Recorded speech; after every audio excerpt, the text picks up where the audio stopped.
Hi everybody, this is Pam, art teacher at Synergy School. I'm here to show you a few watercolor techniques that you might want to try when you're painting in the classroom. All the things I'm going to show you today are in the art room for you to try.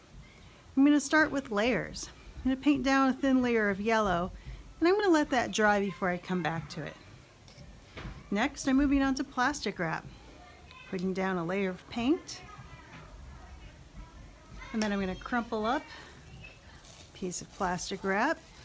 I'm going to press that down on it. And I'm just going to let that dry like that. I'm going to try not to touch it. My next one here is rice. So I'm going to take some paint, put down a layer. On top of that, I'm going to sprinkle some white rice. That's going to absorb the paint and do some interesting things. Next one is salt.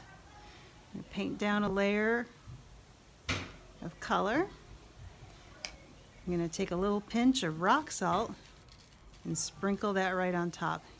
You can see as it dissolves, it's already doing something interesting. My next one is tape. So I'm going to take a piece of blue tape, stick it down on top of it.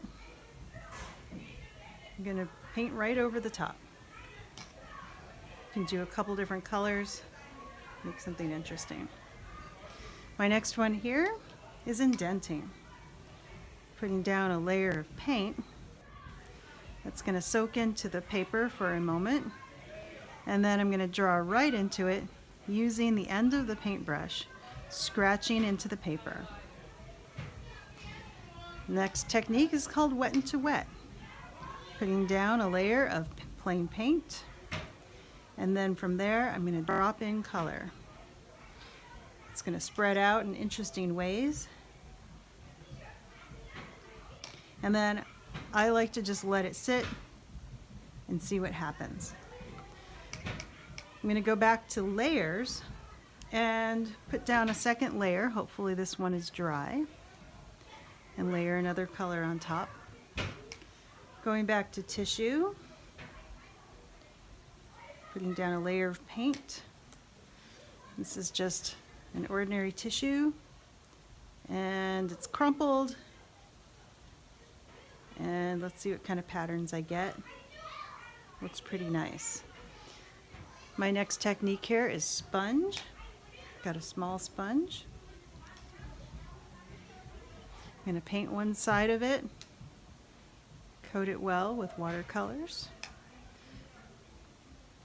and stamp it down to get a nice texture. You can layer multiple colors on top of that. Next technique here is called wax resist. I'm using a white oil pastel. I'm going to press hard and do a design. On top of that, I'm going to put a layer of paint. You can use colored oil pastels as well. It's very dramatic with the white. The next technique is called dry brush. I'm using a brush that I have not put into the water yet, and the paint is very sticky on there. This technique is great for doing branches and bark and other types of things that you want to look rough. Finally, I'm at blending. So I'm going to start with a color.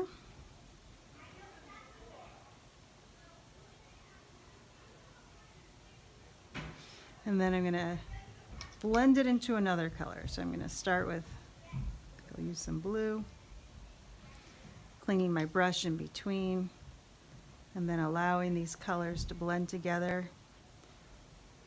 This is a great way to make a sunset.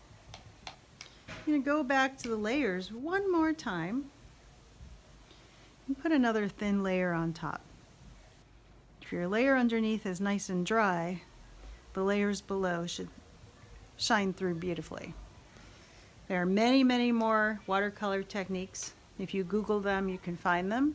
And I know that you can invent some of your own as you're messing around with your paints. So have fun and happy painting.